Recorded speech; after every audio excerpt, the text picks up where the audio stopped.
राजस्थान की सड़कों पर बसें नहीं चल रही है जलती हुई चिताएं, क्योंकि यहाँ हर सफर मंजिल तक पहुंचने की गारंटी नहीं देता है सिर्फ एक डर, मौत का डर। जरा सोचिए, दिवाली आने वाली थी, खुशियां दरवाजे पर थी, लेकिन जैसलमेर जोधपुर हाईवे पर उस बस में बैठी 21 जिंदगियां एक झटके में राख बन गई। जो सफर जयपुर, जोधपुर या जैसलमेर तक का होना था, वो सीधे शमशान तक पहुंच गया।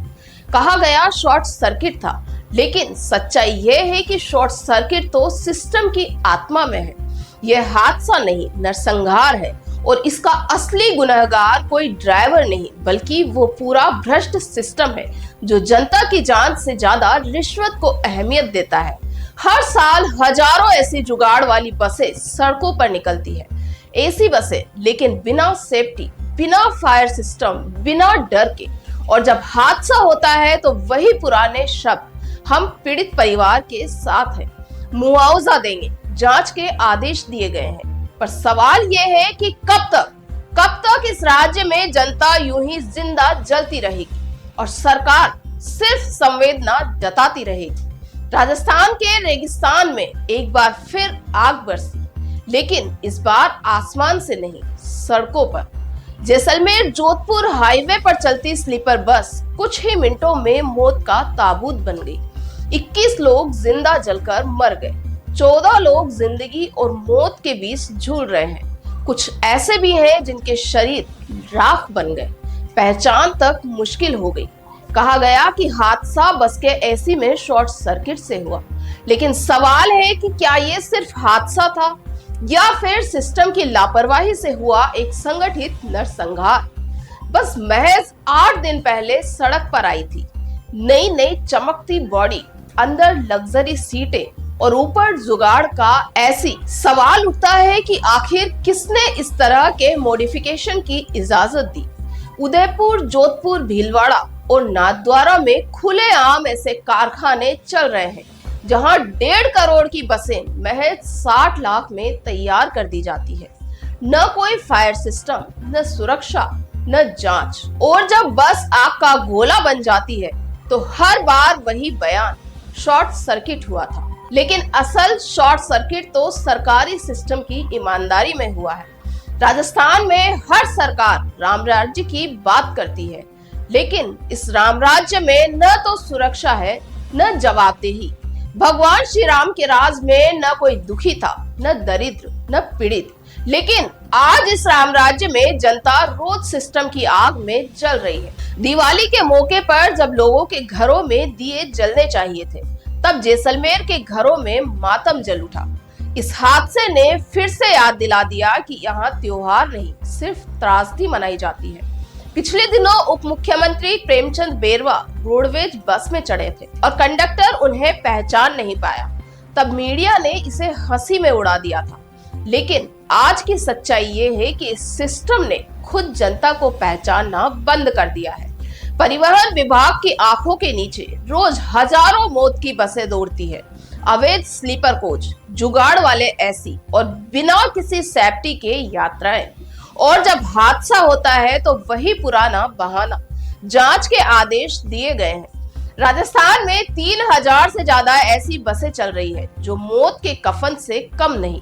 न एग्जिट गेट, न फायर अलार्म, न सुरक्षा प्रशिक्षण, लेकिन इनके लिए परमिट जारी होते रहते हैं। जो अफसर इन्हें अनुमति देते हैं वही हादसे के बाद जांच कमेटियों में बैठते हैं और रिपोर्ट में सब कुछ सामान्य बता देते हैं। सच कहे तो यह मौत की इंडस्ट्री है और हर जुर्माने के साथ ये कारोबार और भी फल फूल रहा है।